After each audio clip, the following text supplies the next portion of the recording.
আসসালামু আলাইকুম রহমতুল্লাহ। আশা করি সবাই ভালো আছেন। তো আজকে যে ভিডিওটি করব আমি সেটা হলো বেগুন নিয়ে। তো বেগুন চারা দেখতে পাচ্ছেন যে আমরা এই যে মানে মালচিং যে সিস্টেমটা এটা আমি দিয়ে লাগাইছি। মালচিং অবশ্যই মালচিং বুঝবেন। তো মালচিং এর পেপার কিন্তু আলাদা। আমি কিন্তু মালচিং এর পেপার আমি কিনি নেই, না কিনে আমি করছি কি সস্তায় পলিথিন কিনছি আমি। এখানে আমার ৳২৫০ পলিথিন লাগছে এই পুরো জায়গাটায়। এখানে যদি আমি মালচিং কিনতে চাই তাও ৳১,০০০ প্লাস মালচিং লাগবে। মানে মালচিং পেপার যেটা থাকে। তো এই ব্যাপারে অনেকে বলছে যে একটু মানে রোদে গরম হবে বা অমুক হবে, এতে সমস্যা হবে, এটা বলছে অনেকে আমাকে। তো যদিও আমাদের এই গ্রাম সাইডে তো এখানে মালচিং সম্পর্কে কেউ বোঝে না। মালচিং যে কীভাবে দিলে কি কতটা লাভ হবে বা কেন মালচিং দিই আমরা সেই জিনিসটা কিন্তু কেউ বোঝে না। তারপরেও বলছে যে মালচিং মানে আমি পরে বুঝাইছি, পরে বলছে মালচিং এটা ভালো হবে না। মানে ২-১ জন বুঝছে যে মালচিংটা দিয়ে গাছ লাগানো যায়, ইউটিউব দেখে অনেকে জানে। বেশিরভাগ মানুষই এখানে গ্রাম সাইডে মোবাইল খুব কম ব্যবহার করে। বরিশালের ভিতরে আমাদের গ্রাম সাইড এটা। তো সেইখানে আমি যেটা দেখলাম তারা মালচিং সম্পর্কে ধরেন ১০০ জনের ভিতরে ২ থেকে ৩ জন জানে। তো আমি যাই হোক আমি মালচিংটা দিলাম। তো আমি এটা মালচিং বলব না, এটা পলিথিন বলব আমি। পলিথিন দিয়ে লাগাইছি, মালচিং দেই নাই কিন্তু।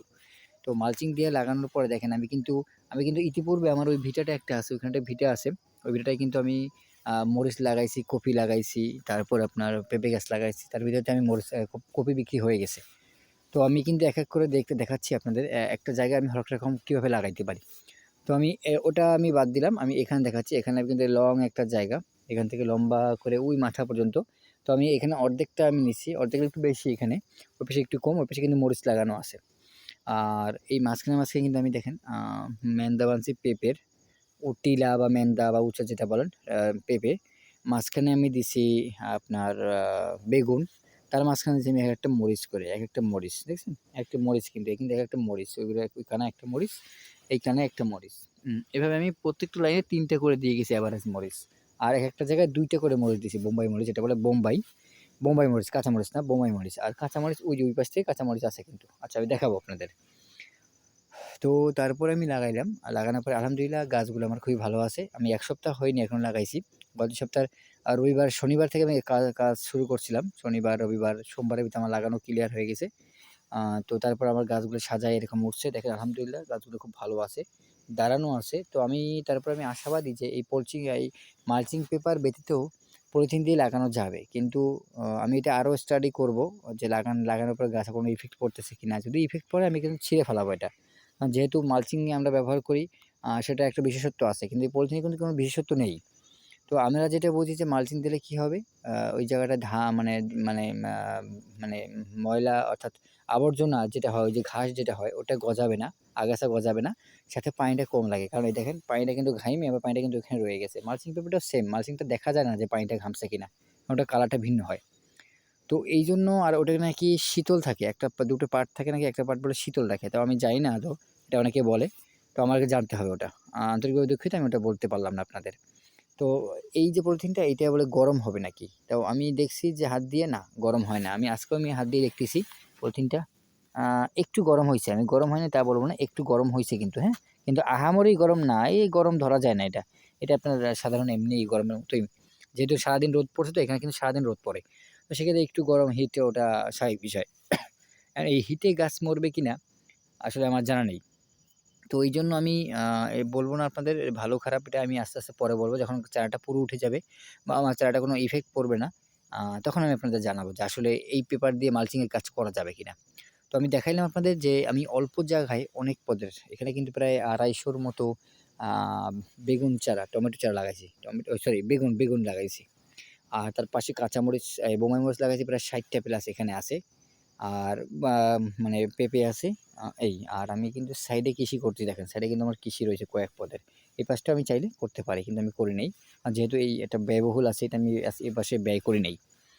তো বন্ধুরা আশা করি বুঝতে পারছেন যে এক এক গা মানে একটু জায়গা থাকলে আপনার কত রকমের চাষ করা যায়। তো আমি কিন্তু কিছু টাকা বের করছি অলরেডি। এখান থেকে না, আমি আরেকটা ভিটা থেকে আমি বের করছি। এটাকে একটা কান্দি বলে বা ভিটা বলেন, আপনি যেটাই বলেন বলতে পারেন। তো আমি আরেকটু ওইখান থেকে আমি কিছু টাকা বের করছি। তো এইখান থেকে আমি আপনাদের দেখালাম যে আ কিভাবে আমি লাগাবো বা লাগাচ্ছি আমি সবই আপনাদের ভিডিও আকারে দেখাবো ইনশাআল্লাহ। তো এখানে বেগুন চারা লাগাইলাম। এই বেশি কিছু না, আপনাকে হালকা পাতলা বলে যাই। এই ইটটা আমি বাঁধলাম, এই যে উঁচু করে ইটটা আমি দিলাম। এই যে জায়গাগুলো আমি কবরের মতো বা টিলার মতো দিছি। দেওয়ার পরে পলিথিনটা উপরে দিছি ঢাইকা। তারপরে আমি দেখেন পলিথিনটা আমি কিন্তু তারপর দেখাচ্ছি আমি পলিথিনটা কিন্তু আমি কিন্তু আটকাই দিয়েছি দেখেন। কানা দিয়ে কিন্তু আমি এটাও কিন্তু ব্যবহার করছি কি আমি আপনাদের দেখাবো। এটাও আমি ব্যবহার করছি কি দেখেন, গাছের খিল আমি কিন্তু টাকা খুব কম খরচ করছি দেখেন। গাছ কাইটে আমি খিল বানাইছি। এই খিলটা আমি কিন্তু এখানে আটকাই দিয়েছি দেখছেন? বাঁশের টুনি বা খিল এই খিল কিন্তু আমি আটকাই দিয়েছি এই কানায়, মাঝখানে, ওই কানায় মানে ৪ কানায় আমি কিন্তু আটকাই দিয়েছি। যাতে এটা উড়ে না যায়। তারপর আটকানোর পরবর্তীতে আমি কি করছি এটাকে ব্লেড দিয়ে ছিদ্র করছি ৪ কোণায়। অনেকে বলে এটা করতে অমুক কেনা লাগবে, তমুক কেনা লাগবে, মানে মালচিং পেপার কাটতে অনেক কিছু লাগে নাকি? আমি তো তেমন খরচ করিনি। আমার একটা ৳৫ দামের একটা ব্লেডে হয়ে গেছে। সেক্ষেত্রে আমার দায়ে যদি ভালো ধার থাকে দা কাঁচি দিয়ে কাটা সম্ভব। তো আমার ওর থেকে পলিথিন পাতলা পলিথিন তো 0 সাইজের পলিথিন। এটা ব্লেড বা ধারালো কিছু দিয়ে কাটতে হয়। তারপরে আমি কাটলাম ব্লেড দিয়ে কাটার পরে এখানে একটু মাইটের সার প্রয়োগ করলাম আমি। যেহেতু মাটি আমার আমি নতুন কিন্তু বানছি, সেই মাটি আমি কোপাইছি। আর এখানে আমি ধুল মাটি বা পচা দল বা এই কচুরিপানা আমি দিতে পারিনি। কচুরি পচা আমি দিতে পারিনি। যার কারণে আমি মাইটের সার একটু হালকা করে দিছি। অল্প এতটুকু ধরেন। আ একটা এখানে আমি টোটাল যে জায়গা দেখছেন প্রায় ২৫০ মরিচ গাছে আমি ১ কেজি ব্যবহার করছি মাত্র। সরি ১ কেজি না ১.৫ কেজির মতো ব্যবহার করছি মাইটের সার। তো বুঝতে পারতেছেন যে একটা গাছে করে কত সামান্য পরিমাণে পড়ছে। তারপরে আমি গাছটা লাগায়ে আমি একটু পানি দিয়ে দিছি। ব্যাস এতটুকু আমি কাজ করছি এবং আমি অপেক্ষা করতেছি যে গাছগুলো আসলে ভালো হবে কিনা তার দেখার অপেক্ষায়। যেহেতু আমার অনেক লেট হয়ে গেছে, এখন আমার গাছগুলো অনেক বড় থাকার কথা ছিল। কারণ রমজানে আমি চেষ্টা করছিলাম যে রমজানে বাজারটা ধরবো কিন্তু আমার অনেক লেট হয়ে গেছে। তারপর আমি আলহামদুলিল্লাহ যে খুশি যে গাছগুলা বেড়ে উঠছে বা এটা সাজিয়ে গেছে। এখন দেখি সামনে ফলের আশা। গাছের আশা করব, তারপর ফলের আশা করব। তো বন্ধুরা আজ এ পর্যন্তই। ভালো থাকবেন সবাই। নতুন কোনো ভিডিও নিয়ে অবশ্যই আপনাদের সামনে হাজির হব। আল্লাহ হাফেজ। ভালো থাকবেন সবাই। আমার চ্যানেলটি সাবস্ক্রাইব করবেন এবং ফলো করে রাখবেন।